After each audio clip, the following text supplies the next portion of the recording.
मशीआख में यीशु मसीह में मेरा आप सबको शबह शालोम शालोम। मेरा यीशु मसीह आप सबके साथ हो, आपको बहुत सारी आशीषें और बरकतें दे। हम आज अपनी क्लास के अंदर एक बार फिर से यीशु मसीह के अनुग्रह के द्वारा ये मौका हमें मिल गया कि एक बार फिर से हम हनोक के जीवन से कुछ बातों को सीखें, क्योंकि पिछले भाग में मेरे प्रियो जब हमने हनोक के जीवन से के ऊपर गौर किया था, हमने देखा था कि कैसे हनोक यहोवा के साथ साथ चलता था, कैसे वो एलोहिम के साथ साथ चलता था। और वचन उसकी गवाही देता है, बाइबल उसकी गवाही देती है कि उसने एलोहिम को प्रसन्न किया, उसने यहोवा को प्रसन्न किया। और उसने ऐसा क्या किया जिससे एलोहिम प्रसन्न हो गया, जिससे यहोवा बहुत खुश हो गया। तो आज हम और बहुत सारी बातों को हनोक के जीवन से देखने जा रहे हैं, सीखने जा रहे हैं। तो मैं चाहता हूं कि इससे पहले कि हम अपनी क्लास को शुरू करेंगे, हम पवित्र भाषा का अंगीकार करेंगे। आप मेरे पीछे बोले अलेफ बेत गिमेल दालेत हे वाव साइन खैत tet योद कफ लामेद मेम नून सामिक आइन पे सादिक कुफ रेश शिन ता। आमीन आमीन। एंड पिता पुत्र पवित्र आत्मा के लिए जोरदार तालियां।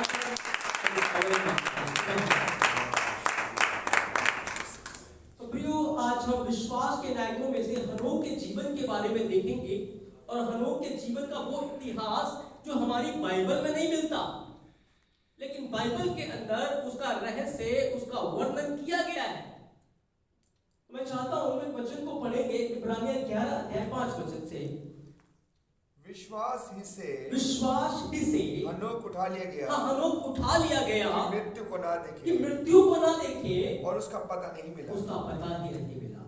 क्योंकि परमेश्वर ने, हाँ, क्योंकि परमेश्वर ने, यहोवा ने उसे उठा लिया था, और उसके उठाए जाने से पहले, हाँ, उसके उठाए जाने से पहले उसकी एक गवाही दी गई, उसकी ये गवाही थी कि उसने परमेश्वर के ऊपर प्रसन्न किया है, एलोहिम को प्रसन्न किया।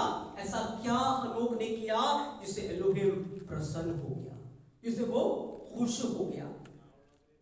अब हनोक के बारे में क्या उत्पत्ति 5 अध्याय 22 वचन में भी पढ़े, क्या लिखा है? उत्पत्ति 5 अध्याय उसके 22 से 24 वचन में क्या लिखा है?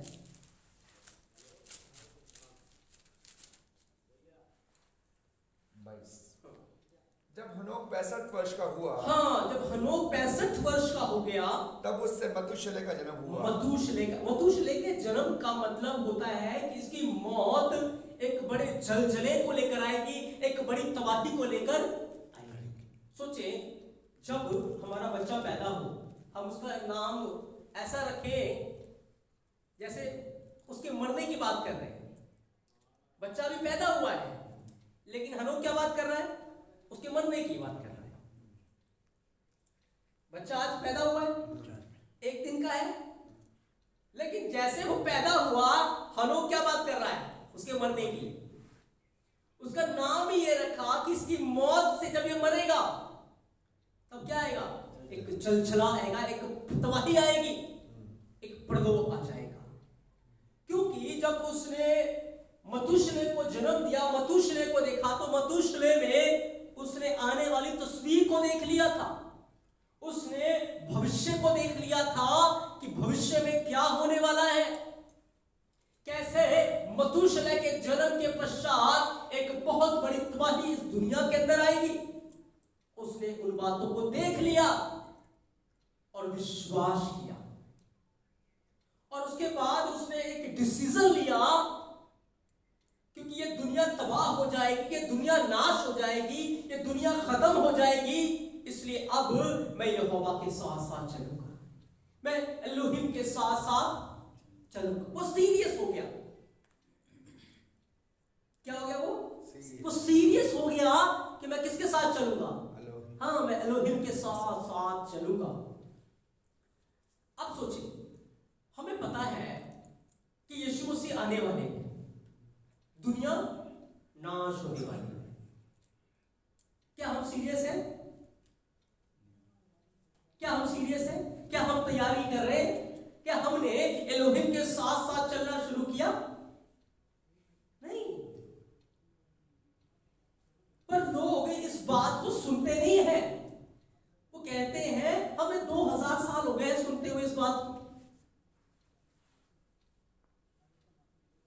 हनोक को पता था इस बालक की आयु 969 साल होगी,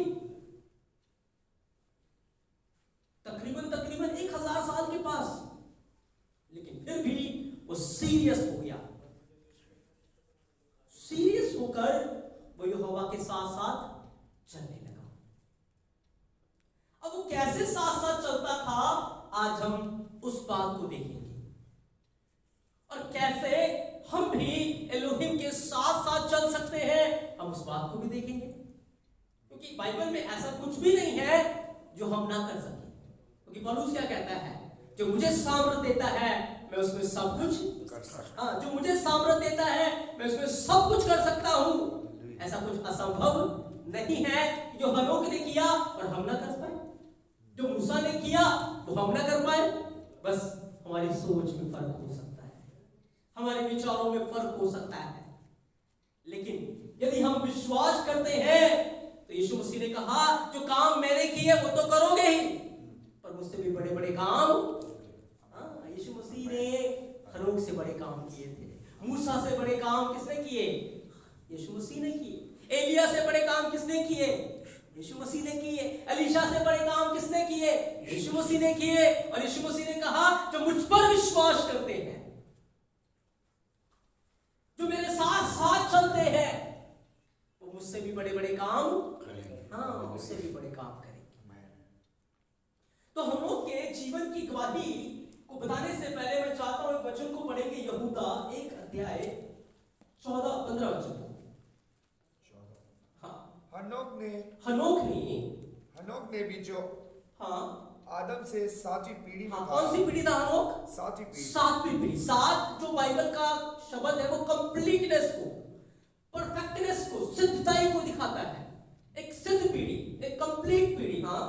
इनके विषय में यह भविष्यवाणी हनोक ने उसके विषय में यह भविष्यवाणी की, देखो प्रभु अपने लेखों लाखों पवित्रों के साथ लाखों पवित्रों के साथ आया कि सबका न्याय करे, कि सबका न्याय करे। अब मुझे एक बात बताओ, ये बात यहूदा लिख रहा है, लेकिन क्या ये बात पुराने नियम में कहीं लिखी हुई है? क्या हनोक की पुस्तक पुराने नियम में कहीं है? नहीं है। पर यहूदा हनोक की किताब पर रेफरेंस दे रहा है कि हनोक ने अपनी किताब के अंदर एक भविष्यवाणी की, और भविष्यवाणी क्या है कि यहोवा एलोहीम अपने लाखों संतों के साथ, लाखों पवित्रों के साथ आया कि क्या करे? कि सबका न्याय करे और सब भक्तियों को उनके भक्ति के सब कामों के विषय में जो उन्होंने किए हैं, भक्तिहीन होकर किए हैं, और उन सब कठोर बातों के विषय में जो भक्तिहीन पापियों ने उसके विरोध में कही है, दोषी ठहराए। उसे दोषी ठहराकर न्याय करे। इसका अर्थ है हनोक की एक किताब थी जिसे आज हमारी बाइबल में नहीं रखा गया, लेकिन 400 शताब्दी तक हनोक की किताब भी बाइबल के अंदर थी, और आगे जाकर इस किताब को बाइबल से हटा दिया गया क्योंकि सारी मुसीबत जो थी वो अंधकार की ओर बढ़ रही थी, क्योंकि रोमी साम्राज्य आ चुका था, रोमी कलीसिया आ चुकी थी, रोमन कैथोलिक लोग आ चुके थे जिन्होंने बाइबल के प्रकाश को दबाना चाहा। यहूदी लोगों ने हनोक की किताब को दबाना चाहा, क्योंकि हनोक की किताब एक ऐसी किताब है जो बहुत सारे भेदों को, बहुत सारे रहस्यों को अपने में समेटे हुए है, जिसको अगर हम जान जाएंगे तो सच में हमें ऐसा लगेगा कि पता नहीं हमने क्या पा लिया, एक बहुत बड़ी चीज हमने प्राप्त कर ली है। तो हनोक ने ये भविष्यवाणी की, इसका अर्थ है हनोक की किताब है, हनोक की पुस्तक है, जिसके अंदर हनोक का जीवन काल लिखा हुआ है कि कैसे वो यहोवा के साथ साथ चलता था। पिछली बार मैंने आपको बताया था कि उसके नाम में अनुग्रह छुपा हुआ है। उसने अपने हाथों को उठाया, उसने अपने आप को समर्पित किया और यहोवा के अनुग्रह में वो बना रहा। आज मैं कुछ और बातें आपको दिखाऊंगा कि कैसे वो यहोवा के साथ साथ चलता रहा। 300 साल तक कैसे वो यहोवा के साथ चलता रहा, उसने कैसे एलोहिम को प्रसन्न किया। तो हनोक के विषय में यहूदा एक गवाही दे रहा है कि वो अपने लाखों पवित्रों के साथ आया। अब इस गवाही को हमें कौन जगह पढ़ेंगे? व्यवस्था विवरण 33 अध्याय उसके 2 वचन को। उसने कहा यहोवा सीने से आया। हाँ, यहोवा सनई पर्वत के ऊपर से आया और सेईर से उनके लिए उदय हुआ। उसने पारान पर्वत पर से अपना तेज दिखाया। लाखों पवित्रों के मध्य में से आया। उसके दाहिने हाथ से उनके लिए ज्वालामय विधियां निकली। कौन सी विधियां? बोलो ज्वालामय विधियां। ज्वालामय वचन। उसके हाथों से क्या निकला? ज्वालामय वचन। अब बड़े ध्यान से आपको सुनना है। अगर आप चाहते हैं स्वर्ग जाना, तो आज मैं आपको स्वर्ग जाने की कुंजी देना चाहता हूं। इस धरती के ऊपर रहते हुए आप स्वर्ग की सैर कर सकते हैं। जैसे हनोक यहोवा के साथ साथ चलता था, आप भी उसके साथ साथ चल सकते हैं। आप भी चल सकते हैं। अब बड़े ध्यान से सुना है। जब हनोक 65 साल का हो गया, उसका एक बेटा उत्पन्न हो गया मतुशले। अब उसने फैसला लिया कि मैं सीरियस होकर यहोवा के साथ साथ चलूंगा, और उसने अपनी गुफा में जाकर वो प्रार्थना में डॉलिंग हो गया। और जब वो प्रार्थना कर रहा था तो स्वर्गदूत आए और उसको स्वर्ग में उठाकर ले गए। स्वर्गदूत आए और कहां ले गए? स्वर्ग में ले गए उसे। और जब वो स्वर्ग में गया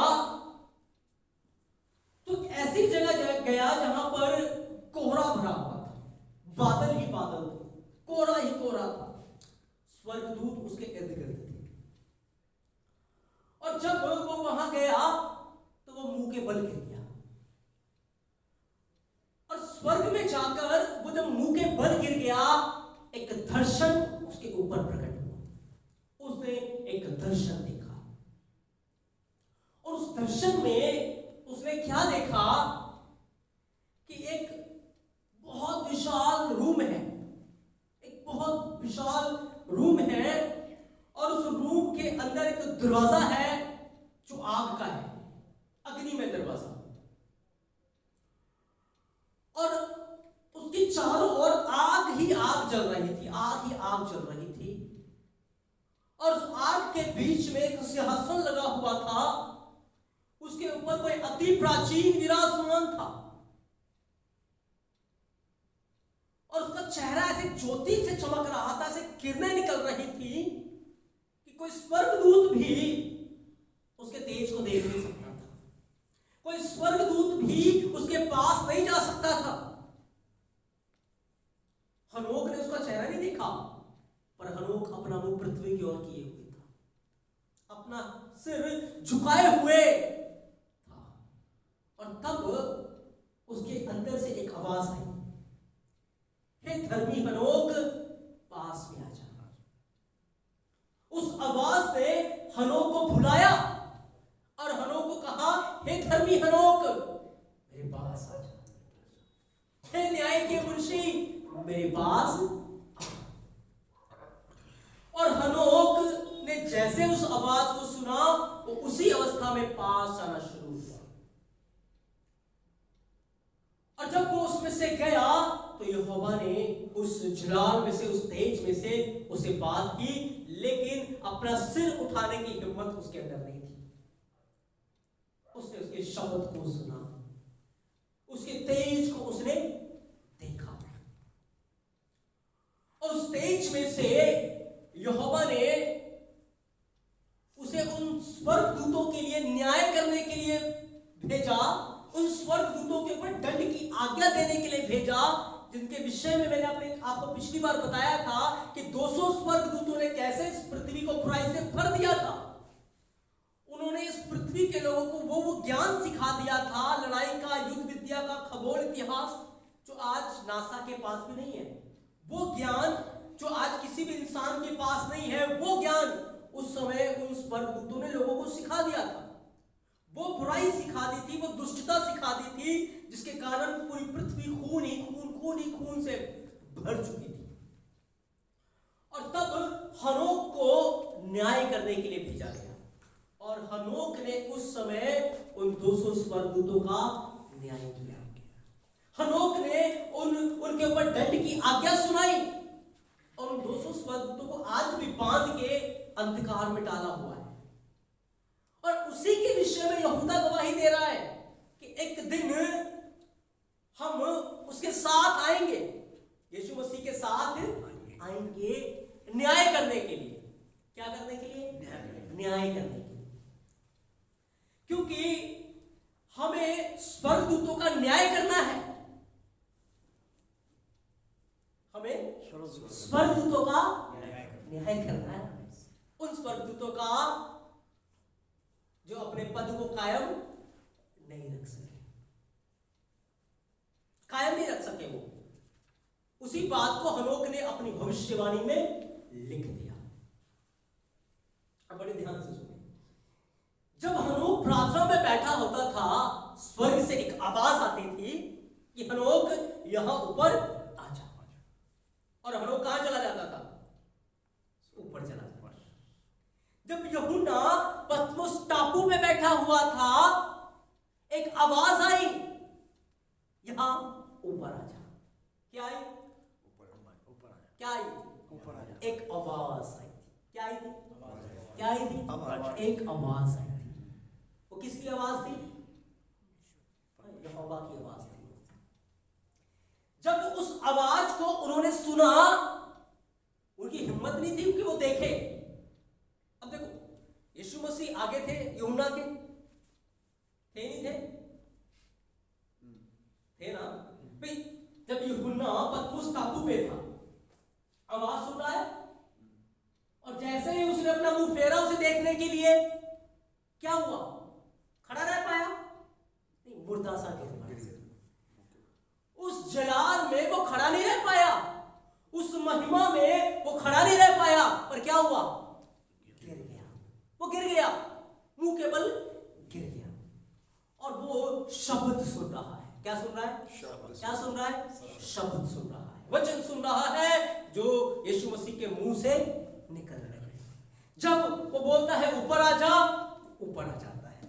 जैसे जैसे यहोवा उसे कमांड कर रहा है, आज्ञा दे रहा है, वैसे वैसे वो कर रहा है, वैसे वैसे कर रहा है। अब ध्यान से सुनना है। तो हनोक ने जब आवाज सुनी, वो कहां पहुंच गया? स्वर्ग पहुंच गया। कहां पहुंच गया? स्वर्ग पहुंच गया। ये जो 300 साल का सफर था उसका, पृथ्वी के ऊपर नहीं था। कहां था? स्वर्ग के अंदर। ये 300 साल उसने स्वर्ग में बिताए। हनोक वो व्यक्ति था जो स्वर्ग आता जाता रहता था। वो ज्यादा समय स्वर्ग में बिताया करता था और कम समय पृथ्वी के ऊपर बिताया करता था। और हनोक अपने समय में पृथ्वी का राजा था, और सारी पृथ्वी के लोगों को शिक्षा दिया करता था। वो राजा था।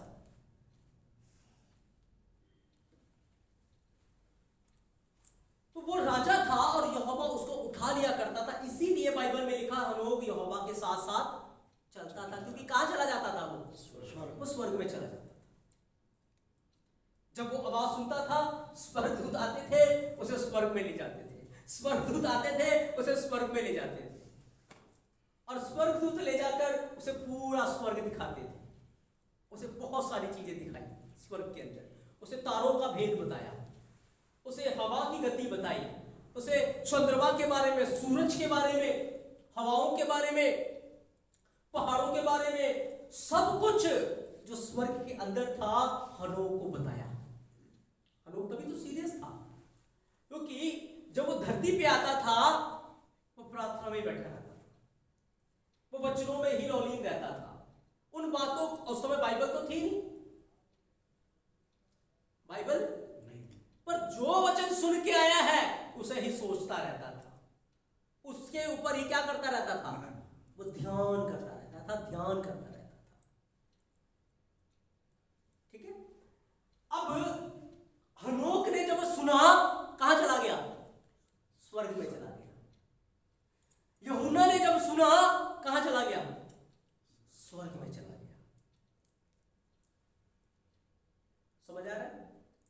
जब हनोक ने सुना स्वर्ग चला गया, यूहन्ना ने सुना स्वर्ग चला गया।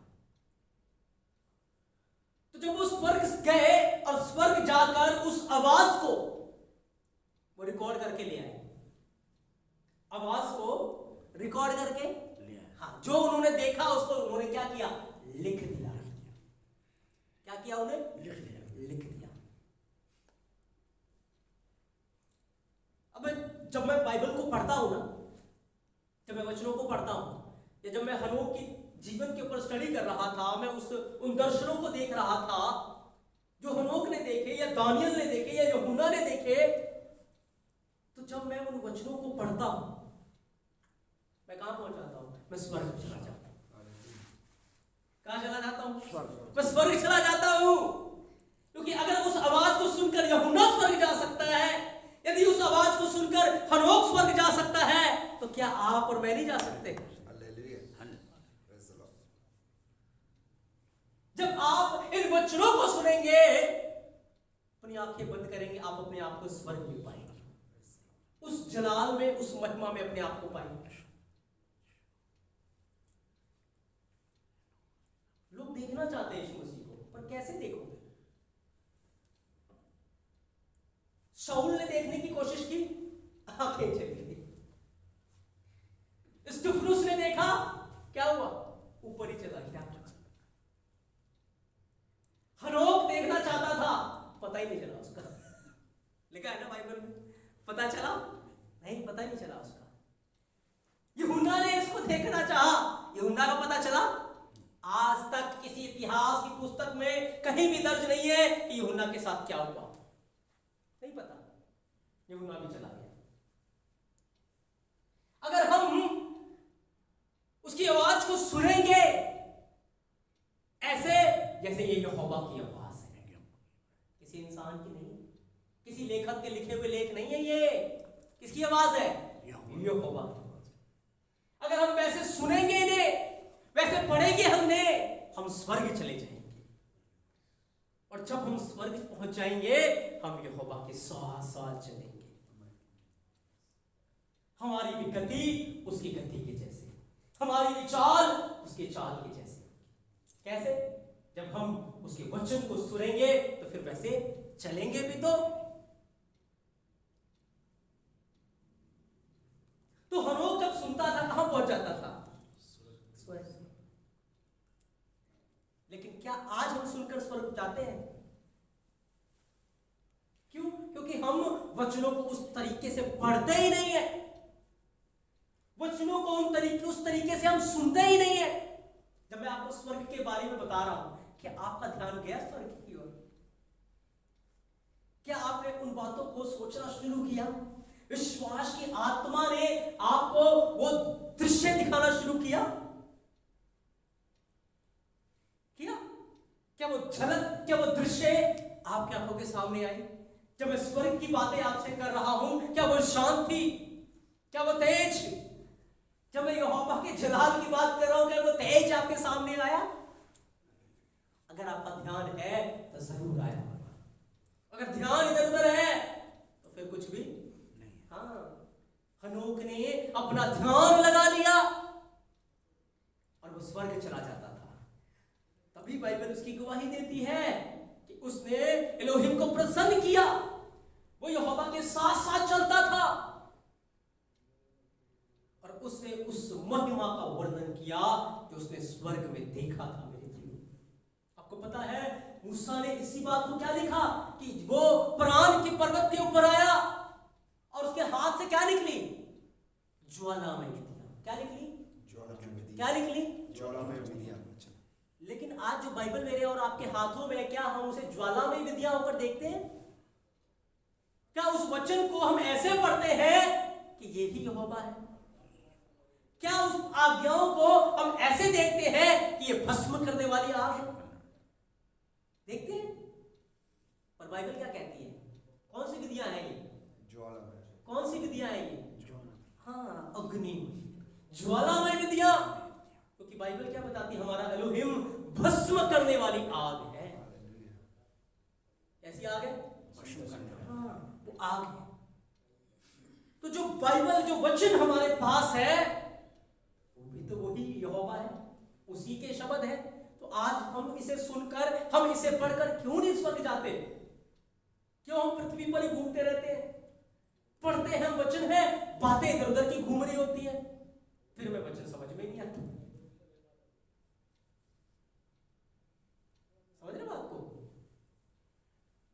अब मैं यहां पर आया हूं, आपके बीच में प्रचार कर रहा हूं। अगर आप इधर उधर घूमेंगे, क्या मुझे सब सुन पाएंगे, समझ पाएंगे? क्या आप मुझे आदर देंगे? नहीं देंगे। तो क्या हम जब बाइबल को पढ़ने के लिए बैठते हैं, पूरा ध्यान हमारा बाइबल की ओर होता है? पूरा ध्यान हमें हमारा एलोहिम की ओर होता है कि नहीं? आज मैं आपसे बात कर रहा हूं, मैं आपकी आवाज को सुन रहा हूं, मुझे सारे मन से उसकी आवाज को सुनना है। बाइबल कहती है तन मन से यदि तू मेरे वचन को सुनेगा, तन और मन दोनों का होना जरूरी है। कई बार तन बैठा होता है, मन बाहर होता है ना? पर यहोवा को क्या चाहिए? तन भी चाहिए और मन भी चाहिए। मैं आपको सच बता रहा हूं, गवाही दे रहा हूं कि जब मैं वचनों को पढ़ता हूं तो सच में मैं स्वर्ग पहुंच जाता हूं। मेरे आगे वो बातें खुलना शुरू हो जाती हैं, वो पिक्चर खुलना शुरू हो जाती है, चीजें क्लियर होना शुरू हो जाती है। जब मैं बाइबल के अंदर दर्शनों को पढ़ता हूं, यूहन्ना को पढ़ता हूं, प्रकाशित वाक्य को पढ़ता हूं, सच में मैं स्वर्ग पहुंच जाता हूं। ऐसा लगता है कि बस मैं अपनी आंखों से इसे देख रहा हूं, मैं पढ़ नहीं रहा, इसे देख रहा हूं। ये मैं आपको अपना बता रहा हूं। यही बातें हनोक के साथ हो रही थी, तभी वो यहोवा के साथ साथ चलता था। यही इसीलिए बाइबल में लिखा है, क्योंकि वो जब धरती के ऊपर आता था, लोगों को शिक्षा देता था, फिर अपने गुफा में जाता था, फिर वो ऊपर चला जाता था और जाकर स्वर्गीय महिमा को, स्वर्गीय वर्णन को वो देखता था। आज हम भी जा सकते हैं। जब आप उसके वचन को सुने, अपना पूरा ध्यान यहोवा की ओर लगा ले, एलोहिम की ओर लगा ले कि इस समय यहोवा मुझसे बात कर रहा है, मुझे बड़े आदर के साथ उसकी आवाज को सुनना है, बड़े डरते और कांपते हुए मुझे उसके शब्द को सुनना है। ध्यान लगा ले, डरते और कांपते हुए उसके वचन को सुनना शुरू करें। देखिए आप अपने आप को स्वर्ग में पाएंगे।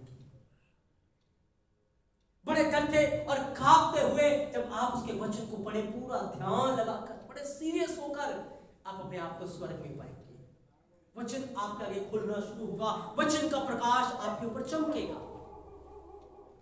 क्योंकि याद रखें, कोई दुष्ट यहोवा के पास नहीं जा सकता, बिना पवित्रताई के कोई यहोवा को देख नहीं। तो जब आप वचन पढ़ेंगे, अगर पवित्रता में होकर नहीं पढ़ेंगे, भय में होकर नहीं पढ़ेंगे, सीरियस होकर नहीं पढ़ेंगे, डरते और कांपते हुए नहीं पढ़ेंगे, कैसे उसे देख पाएंगे? कैसे उसके नूर को देख पाएंगे? कैसे उसके वचनों को समझ पाएंगे? इसीलिए तो आज हम उसे समझ ही नहीं पाते, हम स्वर्ग जा ही नहीं पाते, हमारा चक्कर नहीं लगता स्वर्ग में। हम धरती के ऊपर ही घूमते रहते हैं। लेकिन विश्वास के नायक कहां घूमते थे? स्वर्ग में घूमते थे। Hallelujah, hallelujah. तो जब आप बड़े ध्यान से डरते और कांपते हुए, जैसे हनोक ने एक डिसीजन लिया था कि नहीं, अब मैं यहोवा के साथ सीरियस चलूंगा, तो उसके लिए स्वर्ग के दरवाजे खुल गए थे, उसका चक्कर लगना शुरू हो गया था। हमारे लिए भी यही हो जाएगा, स्वर्ग खुला रहेगा, हम वहां जा सकते हैं, खजानों को देखकर, खजानों को लेकर आ सकते हैं, उन खजानों को हम लोगों को दे सकते हैं, फिर जाएंगे, फिर खजाने लेकर आ जाएंगे। ये सिलसिला हनोक के साथ चल रहा था। हनोक एक विश्वास योग्य दास, विश्वास योग्य पात्र ऐसे ही नहीं बन गया, वो भी हमारे समान दुख सुख भोगी इंसान था। बाइबल एलिया के बारे में बताती है, वो भी हमारे समान दुख सुख भोगी इंसान था, कोई अनोखा नहीं था, लेकिन बस उसने सीरियस यहोवा की बातों को लिया, सीरियस उसने वचन की बातों को लिया। आज हम सीरियस है ही नहीं उसके वचनों के प्रति, सीरियस हम है ही नहीं उसकी बातों के प्रति, इसलिए तो आज वो बातें हमारे लिए खोल नहीं रही। मैंने आपको बताया था ना, उन्होंने अपने आप को समर्पित कर दिया और यहोवा ने इसे भरना शुरू किया। आज जब आप अपने आप को समर्पित करेंगे, यहोवा आपको अपने वचनों से भरना शुरू करेगा, अपने शब्दों से, अपनी आवाज से आपको भरना शुरू करेगा। और आप जब यहां घुटनों के बल अपनी आंखें बंद करेंगे, अपने आप को स्वर्ग में पाएंगे। जब आप वचनों को पढ़ रहे होंगे, अपने आप को उसकी उपस्थिति में पाएंगे, आपको ऐसा महसूस होगा कि सच में यहोवा ही मुझसे बात कर रहा है, वही अपने वचन से मुझसे बात कर रहा है। और हनोक जब स्वर्ग में गया, उसे सारे आकाश के भेद, और आपको पता है उस समय कोई शिक्षक नहीं हुआ करते थे, कोई पढ़ाई लिखाई नहीं हुआ करती थी, लेकिन जब हनोक गया, स्वर्गदूतों ने हनोक को पढ़ना लिखना सिखाया, स्वर्गदूतों ने उसे सारे भेद सिखाए, सारे ज्ञान की बातें दिखा दी। और एक बार जब वो स्वर्ग गया ना, एक गार्डन में गया, वो बड़े वृक्ष लगे थे, फूल थे, फ्रूट थे। आपको पता है वहां पे जो पत्ते हैं वो भी गीत गाते हैं, जो पौधे हैं, फ्रूट हैं, वो भी यहोवा की महिमा करते हैं, गीत गाते हैं, सजीव है। वहां का फर्श उसने बताया क्रिस्टल के समान था, हर चीज यहोवा की महिमा से परिपूर्ण थी। उसने देखा उस वर्णन को, उसने एक फल को भी देखा, वो फल जो आदम और हवा ने खाया था, और उसने बताया वो जो फल था वो इमली के फल के समान था, इमली की तरह था। वो फल है जिसको खाते ही इंसान बुद्धि को प्राप्त कर लेता है, ज्ञान को प्राप्त, भले बुरे का ज्ञान उसको मिल जाता है। वो फल भी रखा है स्वर्ग में। पता है क्यों रखा है? क्योंकि यहोवा अपने दूतों के ऊपर भी भरोसा नहीं करता, वो भरोसा नहीं करता उनके ऊपर, क्योंकि वो उसके जो स्वर्गदूत है ना, वो भी पाप में गिर जाते हैं, तभी तो गिरे, तभी तो गिरे। वो उनके लिए भी कमांडमेंट है कि इस फल को नहीं खाना, वहां भी लो लागू है, कानून वहां भी है, व्यवस्था वहां भी है, ताकि पता लगे ये मेरे साथ है या नहीं है। बाइबल में लिखा वो अपने पवित्रों के ऊपर भी भरोसा नहीं, किसी से उसको सलाह की जरूरत नहीं है किसी की। स्वर्गदूतों को रखा है अपनी सेवा टहल के लिए। लूसीफर ने तो उस समय स्वर्गदूतों को किसमें? राजद्रोह में गिराया था। क्यों? क्योंकि उन्होंने यहोवा के खिलाफ बगावत की थी, इसलिए उनके पापों की कोई माफी नहीं है। लेकिन आदम हवा के लिए वो वृक्ष का इसलिए लगाया कि अगर आदम हवा गिरेंगे तो ये फल खा के गिरेंगे, राजद्रोह में नहीं गिरेंगे, क्योंकि राजद्रोह की कोई माफी नहीं, राजद्रोह की माफी नहीं है।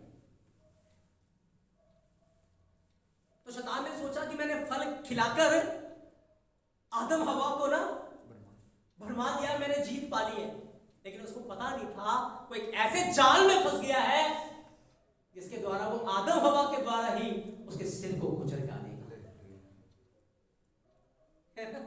अभी मैं आपको बताऊंगा इसके बारे में, एक बड़ा जाल था उसके लिए। तो हनोक ने उस चीज को जब देखा, स्वर्गदूतों ने उसे बताया ये वो फल है जिसको आदम हवा ने खाया था, और महिमा रहित हो गए थे, और स्वर्गलोक से उन्हें बाहर कर दिया गया था। तो कुंजी ये थी कि हनोक ने इस पृथ्वी के ऊपर रहते हुए सीरियस यहोवा की आवाज को सुना, और वो स्वर्ग को उठा लिया गया। और जब हनोक स्वर्ग के सारे दर्शनों को देखकर आया, तो उसको पता था कि जल प्रदो आएगा, और जल प्रदो जब आएगा तो जो ज्ञान मुझे मिला है वो ज्ञान खत्म हो जाएगा।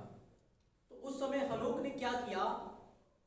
2 खंबे बनाए जो आज भी मौजूद हैं, 2 पिलर बनाए, 2 खंबे बनाए, जिसको पिरामिड बोलते हैं, और उसको हनोक का खंबा भी बोलते हैं। उसने 2 खंबे बनाए, एक ईंट का खंबा बनाया और एक पत्थर का खंबा बनाया, और उसके अंदर उन ज्ञान की बातों को उसने चित्रबद्ध करके रख दिया।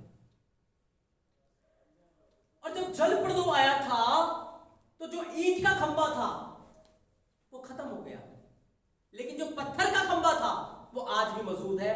कहां मौजूद है? मिस्र के अंदर, इसको पिरामिड करके आपने सुना होगा। पिरामिड, पिरामिड का मतलब होता है आग का खंबा, और वो इस बात की गवाही देता है कि एक दिन ये दुनिया जो है आग के द्वारा खत्म हो जाएगी, आग के द्वारा खत्म हो जाएगी। उसको इस बात की भविष्यवाणी दे दी गई थी, और उसने उस हनोक का खंबा बनाया, यानी कि पिरामिड बनाया, और आज भी वो मिस्र में मौजूद है।